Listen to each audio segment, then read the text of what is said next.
We will journey back in time, starting in the 6th century AD, and explore the great civilizations that flourished on the Turkish coasts and highlands. Ankara is currently the capital of Turkey, but for centuries the real capital of this part of the world was Byzantium, later called Constantinople, then renamed Istanbul.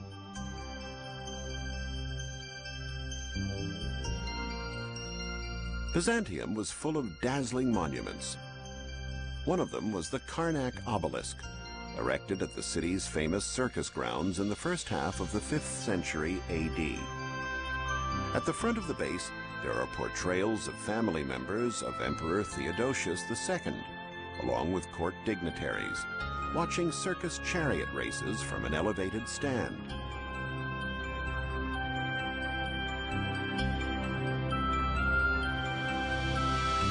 On one of the sides, there is a depiction of the transport and erection of the obelisk itself.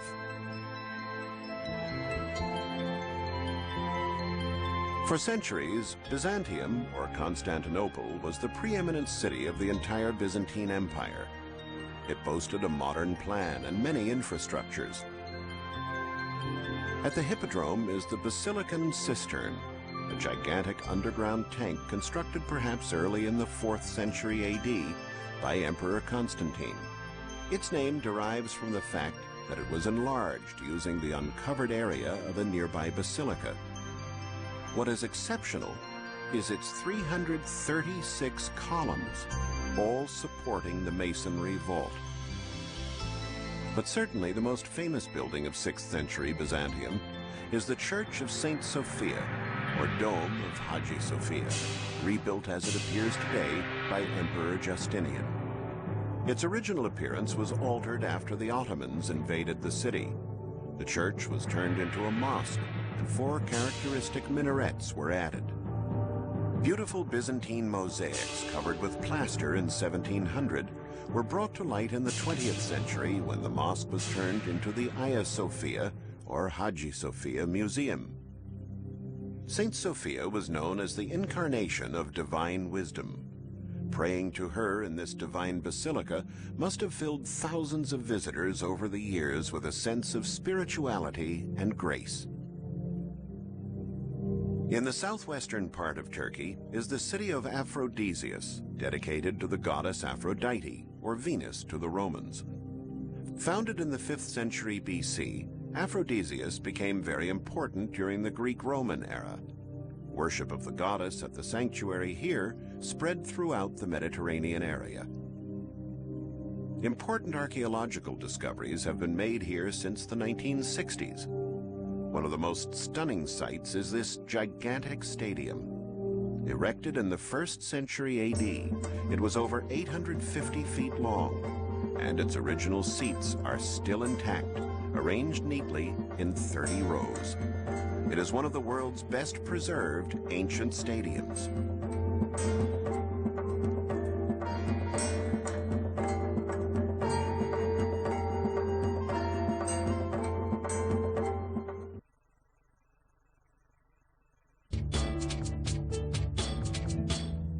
The theater here, which dates back to the end of the 2nd century AD, is also in a superb state of preservation.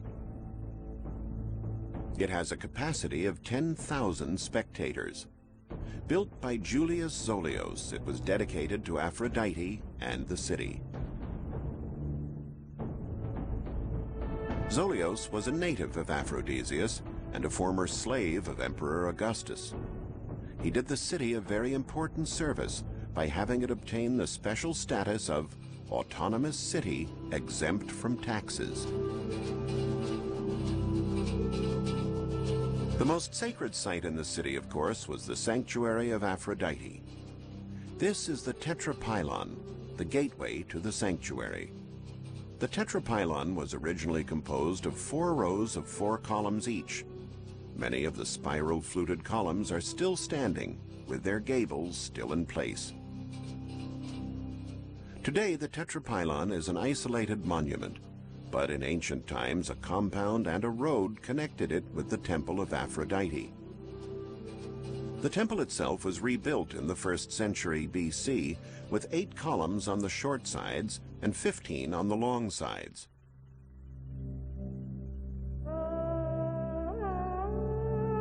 The sanctuary was famous in ancient times for the practice of sacred prostitution that had its roots in ancient fertility and reproduction rites. During the Christian Byzantine period, however, to help the population forget these pagan practices, the Temple of Aphrodite was turned into a church, and Aphrodisias was renamed Stavropolis, meaning City of the Cross. Not far from Aphrodisias lies the present-day center of Pamukkale, famous for its natural cliffs that are formed by basins of limestone arranged on sloping white terraces.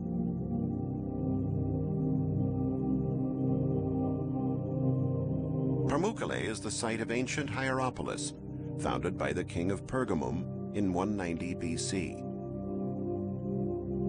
It was destroyed and rebuilt several times and reached the height of its development between the 2nd and 3rd centuries AD, when it was inhabited by Greeks, Romans, and Jews. By the 6th century, in the Christian era, the city had become a bishopric. However, this did not prevent people from continuing to worship Pluto, the great pagan god of the underworld. Pluto's realm, the House of Hades, or Kingdom of the Dead, was thought to be located beneath the earth. Worshippers, part of a chthonic cult, perhaps thought the god had access to the Kingdom of the Dead somewhere under the ground at Hierapolis.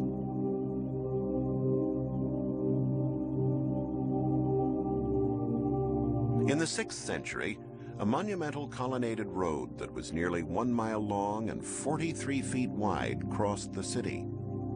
Near the colonnaded street, there was a central fountain and a pond containing water believed to have healing properties. It's now been turned into a swimming pool for tourists.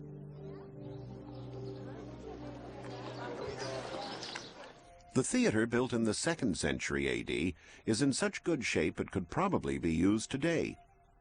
Since 1957, Italian archaeologists have been bringing to light the cavea, 26 magnificent tiers of seating, along with marble reliefs that recount the myths of Apollo and Artemis.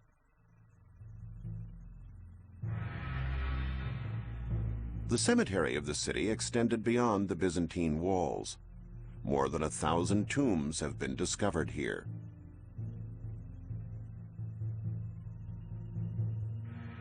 In the center of the ancient city, however, is probably where the so-called Plutonium, or Sanctuary of Pluto, was erected. It is believed by some that the sanctuary was completely underground, most likely in this cave that in ancient times was called the Cave of the Underworld and the Demons. An ancient traveler wrote, "Every animal that goes into the cave dies at once." In reality, there could have been poisonous gases circulating in the cave. How then did the priests freely enter and leave the grotto? They probably realized that the toxic substance was heavier than air and settled at the bottom of the cave. It was therefore only harmful to small animals who wandered that far. Naturally, only select Pluto worshippers were in on this secret. Another fascinating locale in ancient times was Gordium, or Alisar Huyuk, roughly 50 miles from Ankara. Gordium was the capital of Phrygia, an ancient region of Anatolia that was named after the Phrygians, the people who lived there from approximately 1200 BC. The Phrygians are believed to be one of the peoples of the sea, responsible for destroying the Hittite Empire. Originally from Thrace, a region at the easternmost tip of the Balkan Peninsula, the Phrygians reached the height of their power around the 8th century BC. Archaeologists have found the remains of the city walls of Gordium and megarons, the great halls that belong to the complex of the royal palace and stand out for their size. Excavations have also uncovered decorative elements and furnishings, now preserved at the Museum of Anatolian Civilizations in Ankara.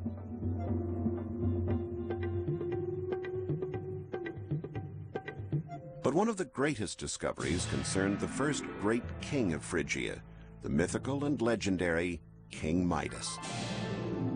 It was said that Dionysius gave him the power to turn everything he touched into gold.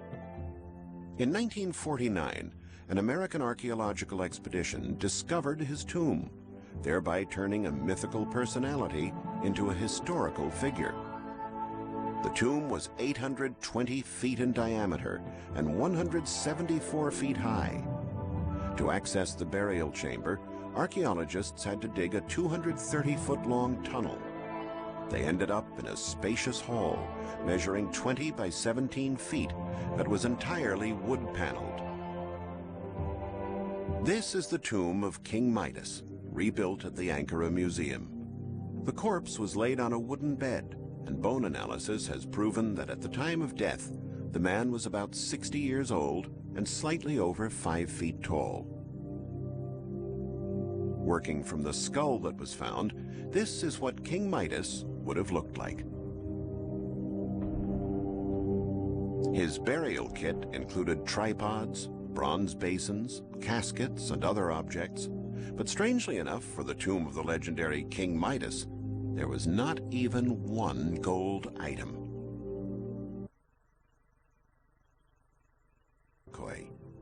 The Hittites were a people of Indo-European origin who arrived there around the end of the 3rd millennium BC from regions situated north of the Black Sea. Deciphering the tablets of the Hattushash archives has revealed aspects of the social and political life of the Hittites, as well as the triumphs of their kings and armies. Though most of the significant traces of this ancient civilization have disappeared, one strong archaeological find remains: the great Hittite sanctuary at Yazilikia, near Hattushash, erected in 1400 BC. The sanctuary was thought to have been inhabited by wicked pagan gods. Today, it yields incredible evidence of the Hittite civilization. The sanctuary is composed of 2 environments, dug into a 40-foot-high block of rock that archaeologists have divided into Chamber A and Chamber B. Both rooms are decorated with bas-reliefs sculpted on the bare walls. Chamber A contains a depiction of 2 processions. One is mostly composed of male figures. The other procession, composed of female figures, is headed by a divinity, probably the sun goddess Hepat. Not far away, a small entrance flanked by 2 demons with the body of a lion leads to Chamber B, measuring 60 feet by 10 feet. 12 figures with similar garments and bearings stand out on one wall. There is also a representation of a gigantic sword more than 10 feet high, illustrated as if it is penetrating the rock. The heads of 4 lions form the handle, with a human head at the top. What could this design have meant? The mystery was unraveled by a description found in a Hittite ritual text. The sword is a symbol of Nergal, the dreaded god of pestilence and the underworld, often depicted by multi-headed lions. Likewise, the discovery of bird skeletons here, creatures that were traditionally sacrificed to underground deities, convinced scholars that the room was used for worshipping the dead. Yazilikia managed to survive the many wars that engulfed the Hittite Empire, unlike Hattushash, which was destroyed and rebuilt several times. The oldest evidence of dwellings here dates as far back as the end of the 3rd millennium BC, but the layout for the real town seems to have been developed around 1650 BC. Hattushash was built on 3 levels: an upper city, the citadel or acropolis, a lower city, completely surrounded by walls that took advantage of the rocky nature of the land, and a 4,000-foot-high plateau surrounded by steep walls and rocky gorges.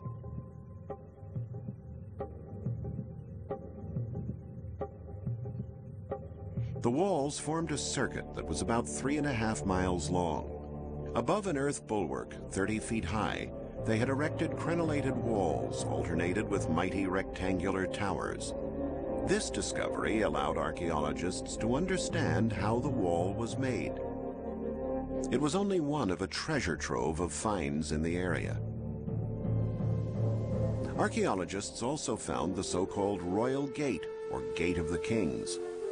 2 towers flanked the gateway, and bronze-plated gates probably provided additional defense. 2 great statues of the war god dominated the entrance hall. This is a copy. The original is at the Ankara Museum.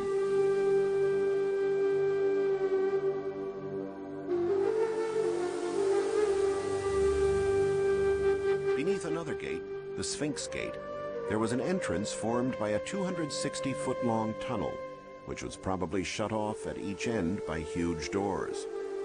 Only after a long walk in the dark did visitors reach the bright sunlight of the city.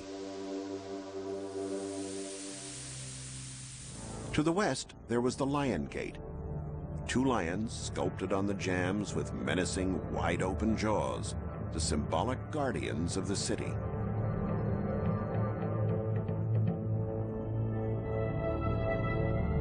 From the excavations, it appears there was no specific city plan.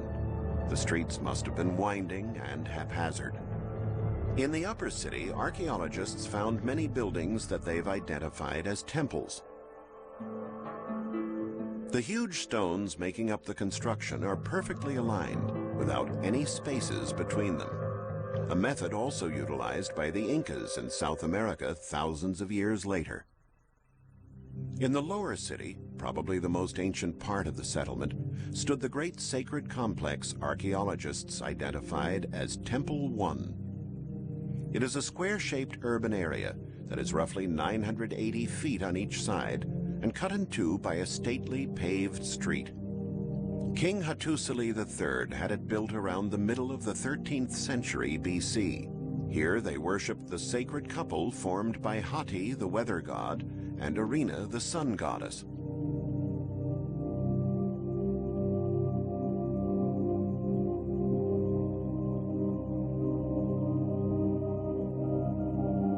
The many rooms surrounding the temple, characterized by enormous aligned jars, were probably necessary for the sanctuary's elaborate religious rites and festivals that were put on before very large crowds.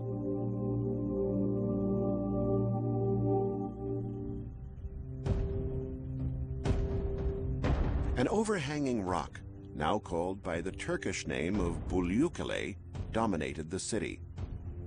Büyükale was the Acropolis, or citadel, and was the site of the king's residence. It was a natural fortress, a plateau measuring 650 by 500 feet, and every inch of space was utilized.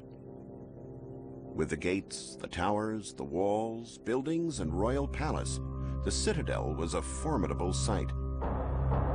The structures were of many shapes and sizes, and were generally planned to face a courtyard. The walls were crenellated, meaning they were notched for battlements, and all around there were towers to add to the defense. The purposes of all the different buildings have not been discovered. Naturally, some were used as living spaces, some seemed to be auditoriums, others had religious functions.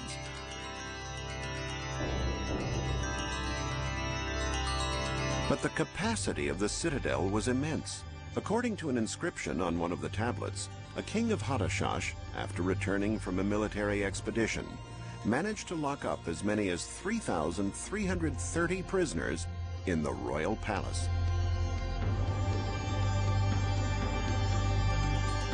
So what happened to the Hittites? Once their cities were destroyed, they apparently just scattered throughout the countryside. After the Hittites, hundreds of different armies and peoples settled in or simply passed through the regions of the Anatolian highlands. Centrally located, it was a focal point for passage east and west. An ancient poem about the people who lived in this region says, "We are what we've been. 1,000 faces have preceded us, and those faces are still found in 1,000 glances."